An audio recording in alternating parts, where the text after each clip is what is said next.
नमस्कार देवियों और सज्जनों, व्यालोक वाणी में आप सभी का स्वागत है। आज इतवार का दिन है, आप सभी को प्रतीक्षा होगी हमारे महाभारत खंड की।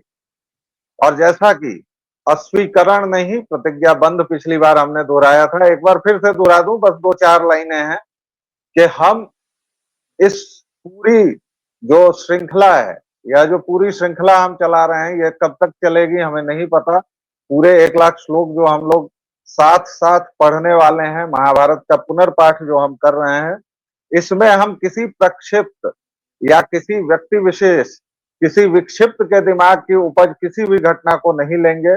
जो तथाकथित बुद्धिमानों, मठाधीशों, स्वयंभू आचार्यों ने महाभारत के बारे में गलत सलत कथाएं फैला रखी हैं, उसका हम खंडन करेंगे। हम अपनी तरफ से कोई नई बात केवल संदर्भों को समझने के अर्थ में लेंगे, अपनी तरफ से कोई नया उपाख्यान या कथा नहीं जोड़ेंगे।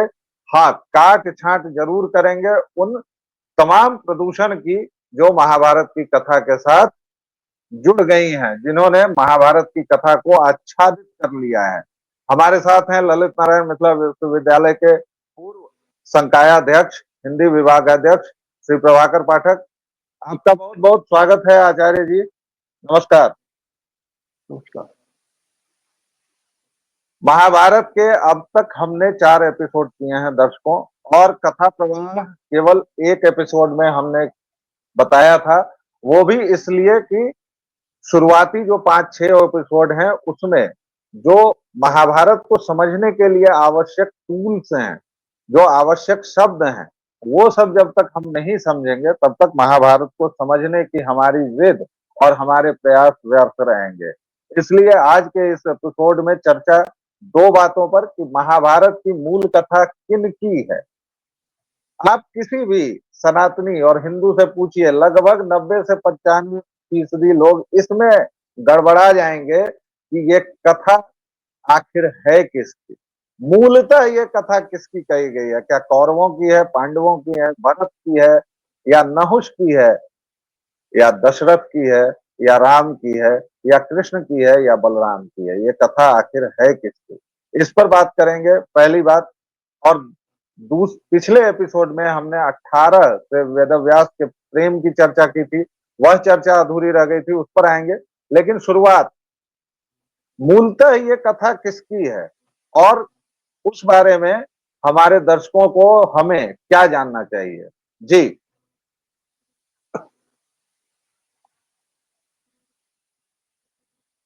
व्यालोक, आपने जो प्रश्न उठाए हैं उस संदर्भ में श्रीमद् भगवद गीता के 18वें अध्याय का अंतिम श्लोक मैं उद्धृत करना चाहूंगा।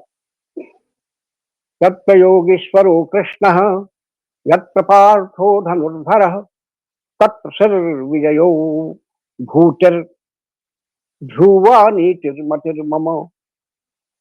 संजय कहते हैं धृतराष्ट्र से, महाराज जहां पर योगेश्वर कृष्ण है, जिस पक्ष में भगवान श्री कृष्ण है, और जहां पर अर्जुन है जिनके हाथ में गांडीव धनुष है, वहां निश्चित रूप से यह आप समझे कि वहां लक्ष्मी का निवास है। लक्ष्मी का निवास है मतलब ऐश्वर्य है, संपदा है, और वही विजय भी है। लक्ष्मी के संदर्भ में यह कहना है यहाँ कि श्री कृष्ण नारायण स्वरूप हैं और वे वहां कुरुक्षेत्र में अर्जुन के पक्ष में उपस्थित हैं। तो योगेश्वर कृष्ण है, वहां लक्ष्मी भी है, विजय भी है। अर्जुन का एक नाम, अर्जुन के 10 नाम है। हम लोग कथा के प्रसंग में उन 10 नामों का भी उल्लेख करेंगे, उसमें एक नाम उनका विजय भी है। तो वहां लक्ष्मी भी है, विजय भी है, और विभूति भी है। विभूति का अर्थ है कि मनुष्य को स्वास्थ्य प्राप्त है, विद्या प्राप्त है, धन प्राप्त है, और सबसे बढ़कर उसे कीर्ति प्राप्त है। ये विभूतियां हैं। तो वहां विभूति भी है। इसके अतिरिक्त जी संजय सबसे बढ़कर जो बात कहते हैं वो ये कहते हैं कि वहां अचल नीति भी है। अचल नीति यानी वो दोनों जो हैं वो कभी भी नीति से विमुख नहीं हो सकते हैं। तो योगेश्वर कृष्ण जहां हैं महाराज, वहां तो जड़ चेतन जो भी प्रकृति है वह सब कुछ उनमें समाहित है। और जब सब कुछ उन्हीं में समाहित है तो उनसे अलग कौन रहेगा, उनसे बचेगा कौन। जिसका जन्म लिखा है उसका जन्म होगा, जिसकी मृत्यु लिखी है उसकी मृत्यु होगी। आप इसे पूरी तरह समझ लें। संजय जब ये कहते हैं कि योगेश्वर कृष्ण के शरीर में जड़ चेतन सारी विभूतियां हैं, तो इस संदर्भ में मुझे विवेकानंद की एक बोध कथा का स्मरण होता है। वो कहते हैं कि एक ब्राह्मण देवता थे, उनकी बड़ी अच्छी फुलवारी थी, पुष्पोद्यान था, तरह तरह के पुष्प। ब्राह्मण देवता उसकी बड़ी सुरक्षा करते थे। जी आकस्मिक रूप से एक दिन उस फुलवारी में एक गाय प्रवेश कर गई। ब्राह्मण देवता ने देखा कि गाय प्रवेश कर गई, ये तो फुलवारी को पूरी तरह से नष्ट कर देगी, चर देगी, समाप्त हो जाएगी, सारा सौंदर्य मेरा खत्म हो जाएगा, अब तक की सारी मेहनत मेरी व्यर्थ जाएगी। उन्होंने डंडा उठाया और गाय पर चलाया। डंडा चलाने से गाय कहीं मरे, लेकिन संजोग था उन्होंने डंडा चलाया और गाय वही निढाल हो गई, मर गई। पंचायत बैठी, पंचायत बैठी, सभी लोग जमा हुए तो ब्राह्मण देवता को कहा कि आपने गो हत्या की है, आपको गो हत्या का प्रायश्चित करना पड़ेगा। आप हाथ में रस्सी लीजिए, गर्दन में रस्सी लगाइए और चारों तरफ पूरे गांव में भिक्षाटन कीजिए। ब्राह्मण देवता बहुत चक्कर में पड़े। उन्होंने कहा कि देखो भाई, मैं प्रायश्चित नहीं करूंगा, नहीं करूंगा प्रायश्चित, तो मेरे हाथ ने मारा है गाय को। और कहा यह जाता है कि पूरे शरीर में, प्रत्येक अंग में प्रत्येक देवता का वास है और सबके प्रधान है कृष्ण। तो मैंने कहा मारा, मारा जी हाथ के देवता इंद्र हैं, हाथ के देवता इंद्र हैं, तो इंद्र ने मारा ना, तो जाकर इंद्र को जी कहो, उनको वो हत्या लगेगी, मुझे नहीं लगी।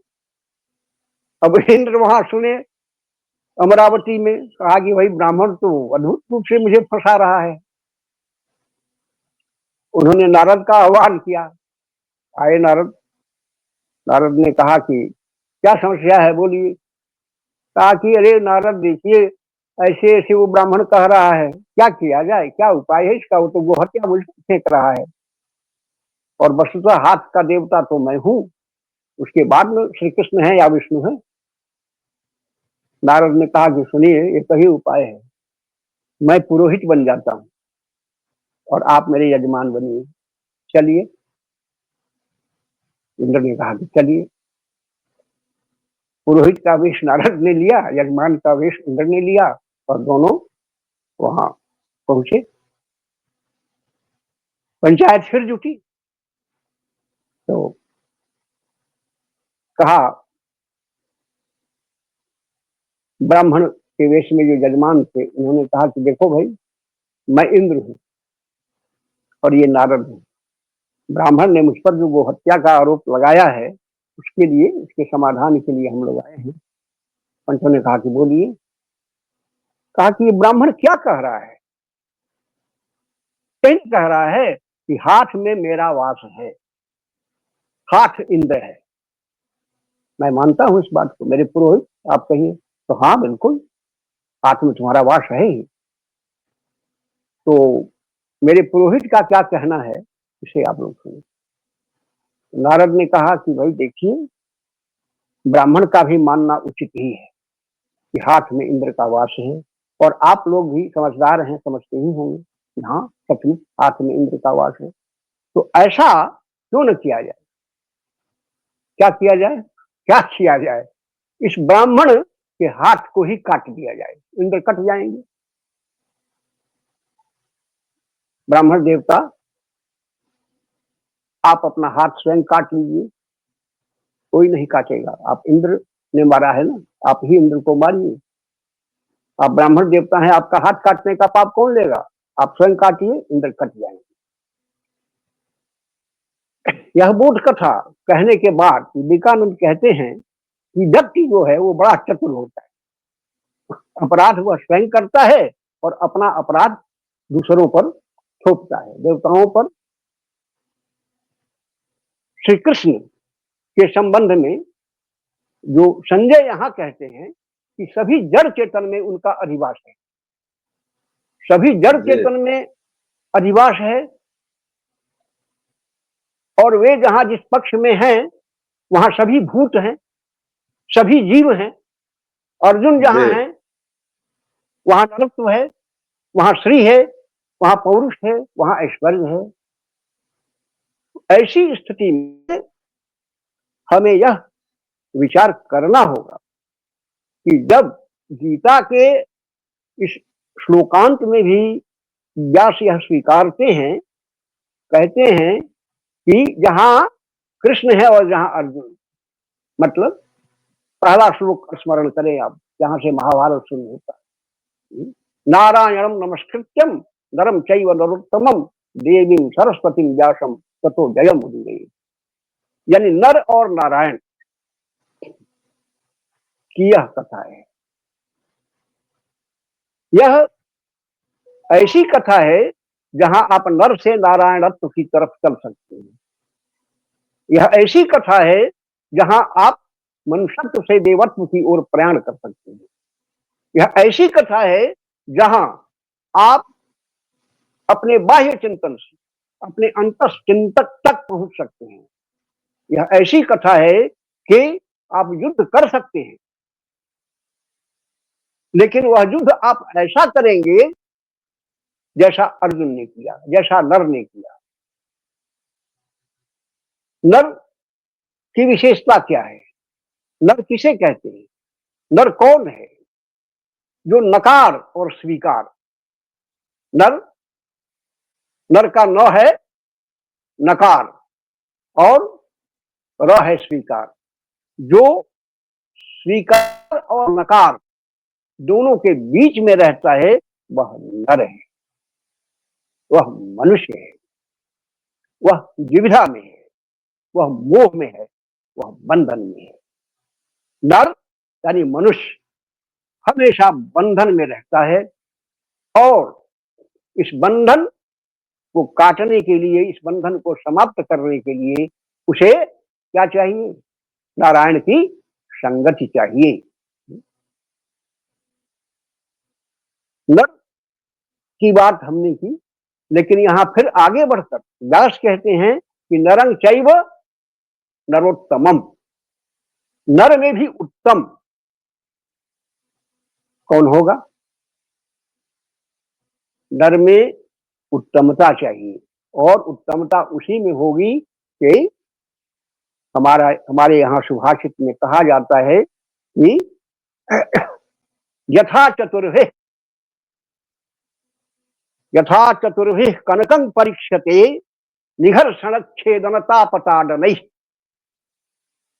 यथा चतुर्भिः कनकं परीक्षते निघर्षणच्छेदनतापताडनैः तथा चतुर्भिः पुरुषं परीक्षते ज्ञानेन शीलेन त्यागेन कर्मणा। चार तरह से पुरुष की परीक्षा होती है। जैसे सोने को स्वर्णकार घिसता है, कसौटी पर घिसता है, कितना घिसा जाता है तब वो कुंदन बनता है। नामी बगैर मशक्कत कोई नहीं हुआ। नामी बगैर मशक्कत कोई नहीं हुआ, अकीक 100 बार कटा तब नगी हुआ। आप जो अंगूठी में वो नगीना धारण करते हैं, हीरे को 100 बार कटना पड़ता है। सोना सोने को उसी तरह स्वर्णकार घिसता है कितनी बार, और फिर काटता है छेदन, और फिर तपाता है, और फिर चोट करता है, तब सोना फैलता है, स्वर्ण फैलता है, कुंदन बनता है, तब उसका आभूषण बनता है।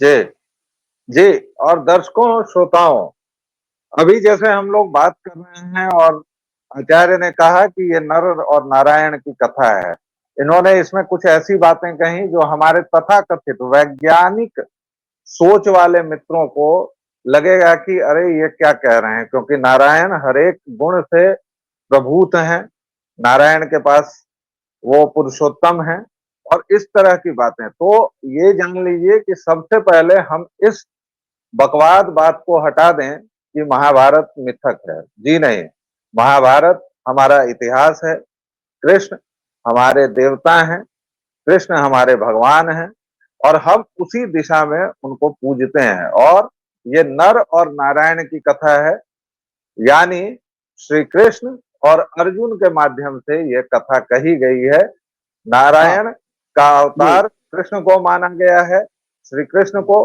और नर जो हैं वो अर्जुन के तौर पर, जो काव्य में आप धीरोदात्त नायक का पढ़ते होंगे परिचय, तो अर्जुन इस कथा के धीरोदात्त नायक हैं। इसलिए अब आप अपनी बातचीत को थोड़ा दूसरे क्रम पर ले जाइएगा। पिछली बार हमने 18 से प्रेम की बात शुरू की थी वेदव्यास जी की, और वह बात अधूरी रह गई थी। अगर नर और नारायण पर आप अपनी बात पूरी कर चुके हो तो हमें 18 प्रेम का उनका रहस्य बताएं। जी, ओवर टू यू। हाँ, तो पहले यह जो श्लोक मैंने कहा है नर के संबंध में, नर की विशेषता के बाद मैं नारायण पर भी आता हूँ। तो जैसे जी स्वर्ण की परीक्षा होती है घिसने से, काटने से, और फिर उसको तपाने से, वैसे ही पुरुष की परीक्षा होती है ज्ञान से, त्याग से, आचरण से और कर्म से। आप यहां देखें कि अर्जुन, एक संदर्भ मैं दे देता हूं तत्काल। अर्जुन को आप देखें कि उसमें ये चार चीजें हैं कि नहीं, तब मैं नारायण पर भी आता हूं। द्रोणाचार्य से जब पहली भेंट कौरव और पांडव कुमारों की होती है, कहा जब खेलते खेलते उनकी गेंद कुएं में चली जाती है, और द्रोणाचार्य वहां प्रकट होते हैं, पूछते हैं उन लोगों से क्या समस्या है तुम लोगों की, बच्चों क्यों घबराए हुए, तो उन लोग कहते हैं कि हाँ, हम लोगों की गेंद वो कुएं में गिर गई। वे सरकंडे का प्रयोग करके तीर की तरह एक एक करके कुएं में डालते हैं और गेंद को खींच लेते हैं। सभी राजकुमार हर्षित पुलकित होकर गेंद ले लेते हैं, लेकिन अर्जुन यह जानने की चेष्टा करता है कि आप कौन हैं। जानने की बात जिसमें है, जिसमें जिज्ञासा है ना। आपकी संपूर्ण जी गीता क्या है? आपकी संपूर्ण गीता क्या है? वो नर की जिज्ञासा ही है ना। तो जी जिसमें जिज्ञासा है, जिसमें प्रश्न करने की शक्ति है, जिसमें रहस्य को भेदन करने का भाव है, जो जानना चाहता है, अर्जुन जानना चाहता है कि ये महात्मा कौन है। केवल जानना ही नहीं चाहता है, वह पहचान भी जाता है। जानना और पहचानना, ये दो चीजें जिसमें हैं, वही सच्चा नर है, वही सच्चा मनुष्य है। जानने और पहचानने में विभेद है। मेरे एक शिक्षक हुआ करते थे, प्रोफेसर कामेश्वर शर्मा।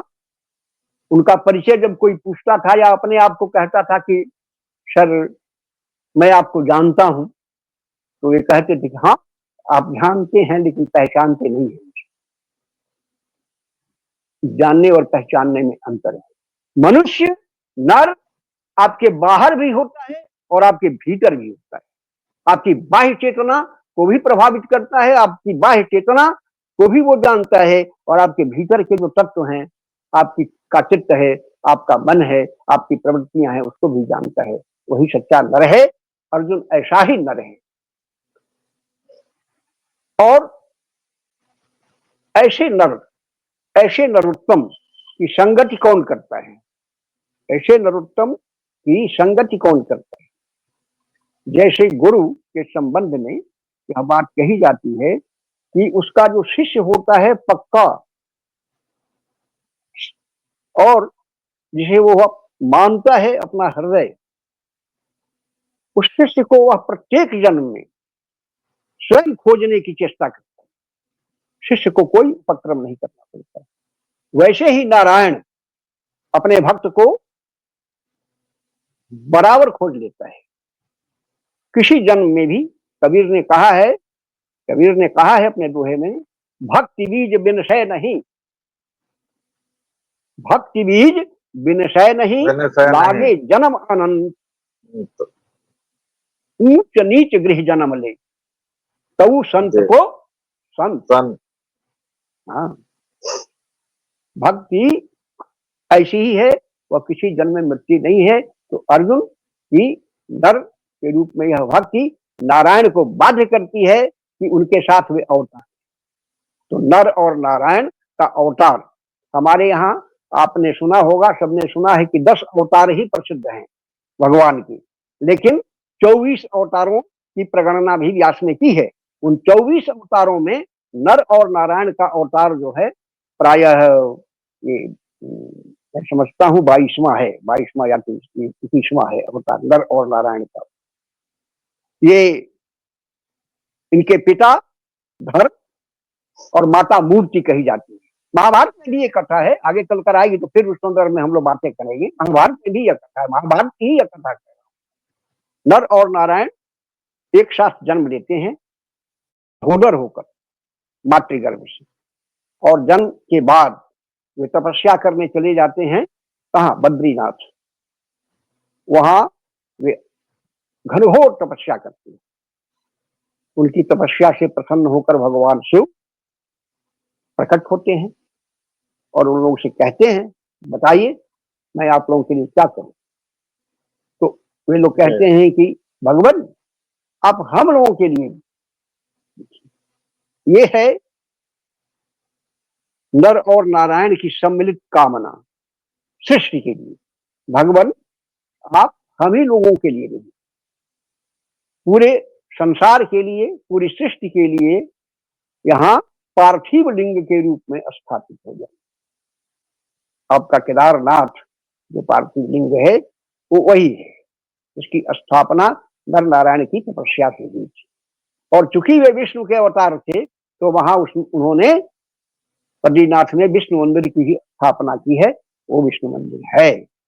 तो नर और नारायण दोनों एक साथ पैदा हुए, एक साथ उन्होंने तपस्या की, और इस तपस्या में कई घटनाएं घटी। 2-3 घटनाएं घटी।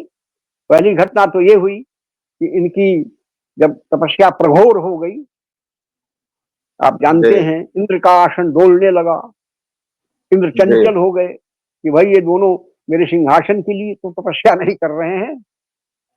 तो उन्होंने व्यवस्था की। उनकी क्या व्यवस्था है आप सब जानते हैं।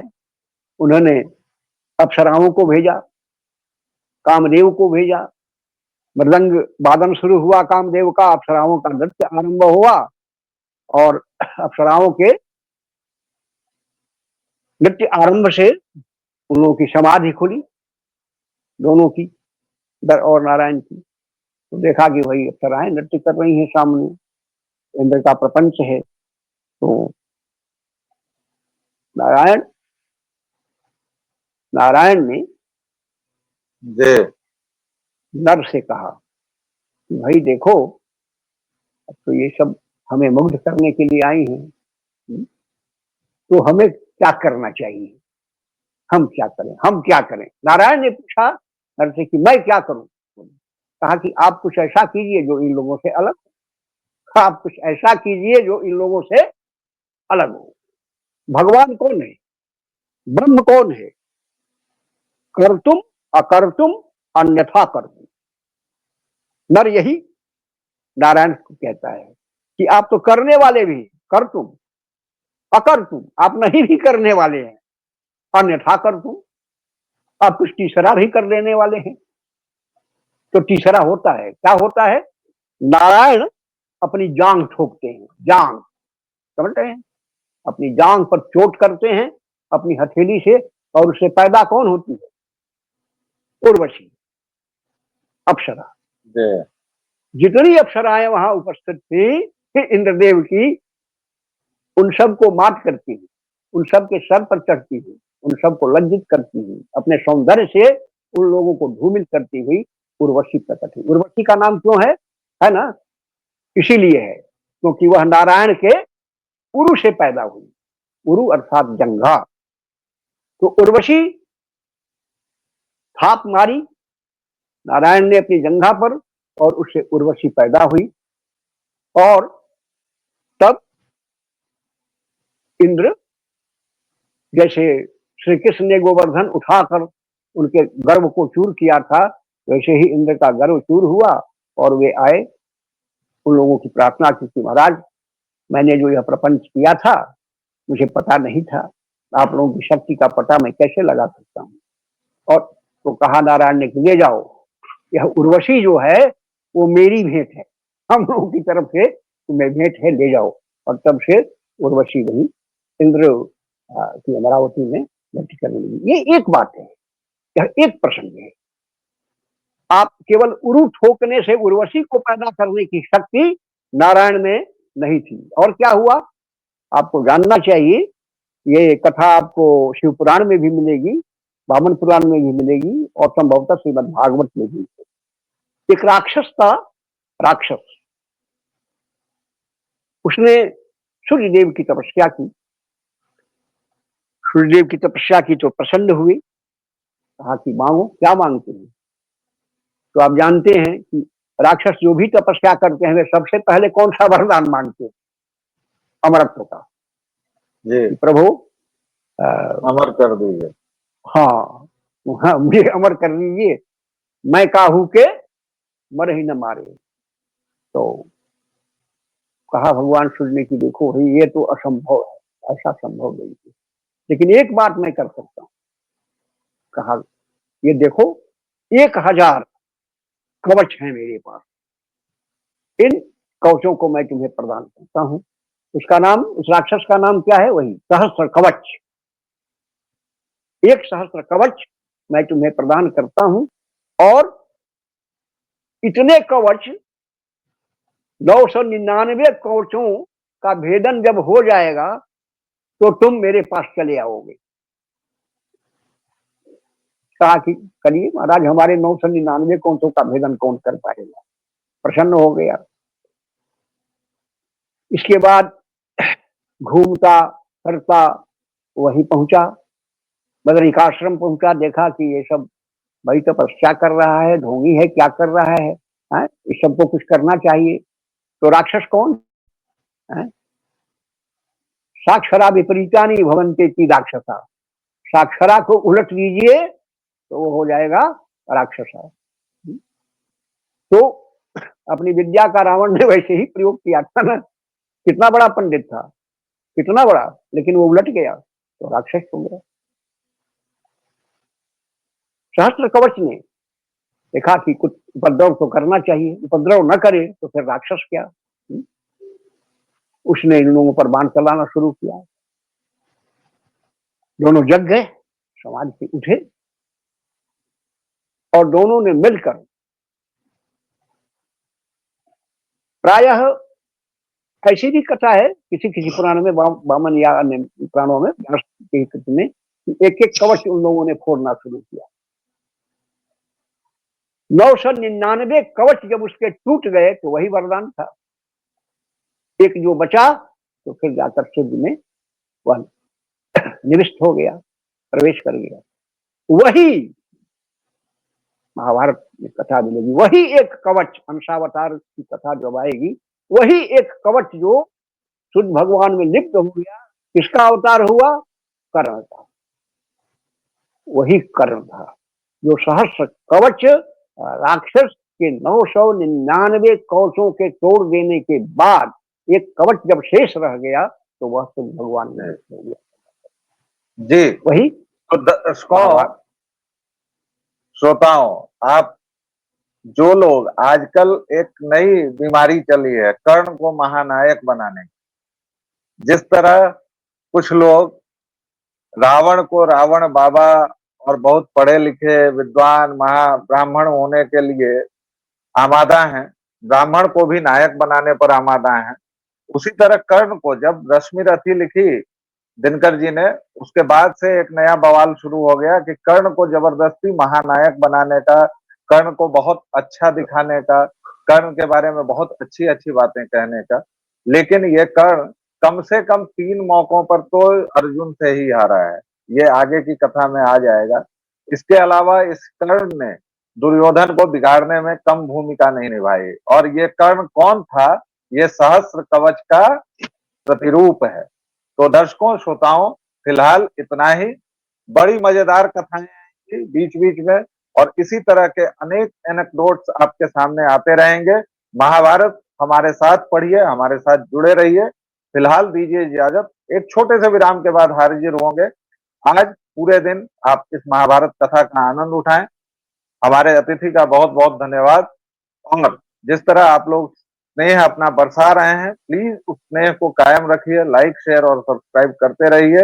हम इस तरह के और भी सीरीज शुरू करेंगे जहां हम अपने पुराणों की बात करेंगे, अपने तमाम ग्रंथों पर बात करेंगे, अलग अलग विद्वानों से बात करेंगे। बने रहिए हमारे साथ। और फिलहाल दीजिए आज्ञा, फिर हाजिर होंगे। तब तक के लिए जय जय सिया राम।